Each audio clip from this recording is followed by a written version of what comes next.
আমাদের এখানে একটি গাড়ি আসছিল মাটি ফালানোর জন্য, মাটির গাড়ি এগুলো।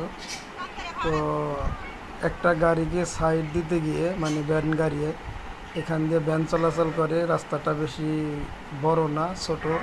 তো রাস্তাটার পাশেই মানে নদী, ওই নদীর দিকে গাড়িটা সাইড দিতে এনেছিল। গাড়িটা কিন্তু পড়াই উল্টে যাওয়ার অবস্থায়। কিন্তু আসলে কি গাড়িটা অনেক রিস্কে আছে। গাড়িটা কি এই ডাম ট্রাক আর একটা গাড়ি দিয়ে টাইনে তুলতে পারবো? আপনাদের কি মনে হয়?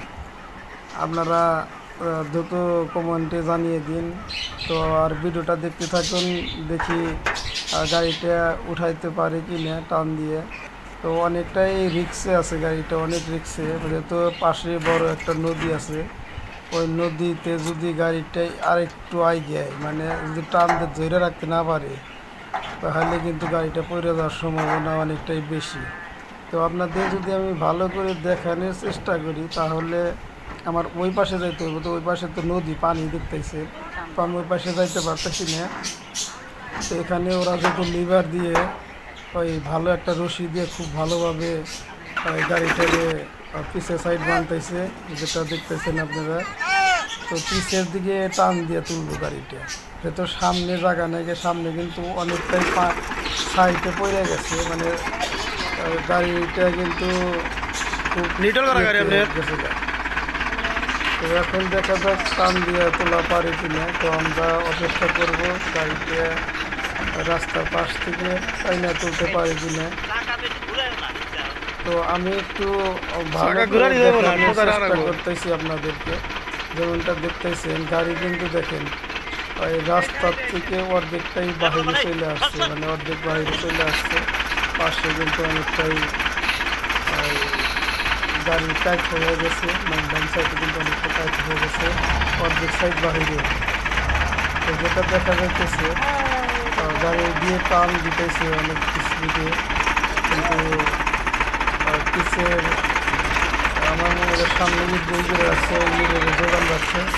তো আস্তে আস্তে আস্তে আস্তে কি লাগাইছে দেখা যাক। দেখা যাক বলতে পারে কিনা। তো আশা করি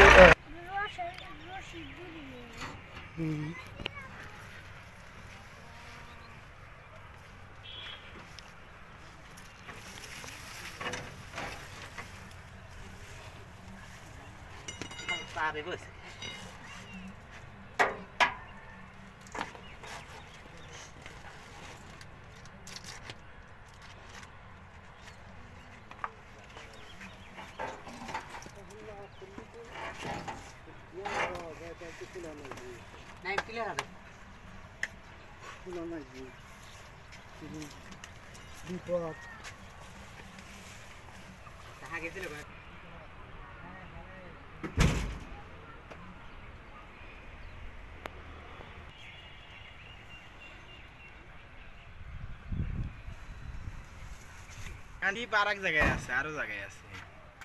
ও কয় জায়গায় ধরছে নি? যেখানে যে পয়েন্টে করে মাল ওঠানো হয় এখানে যান না।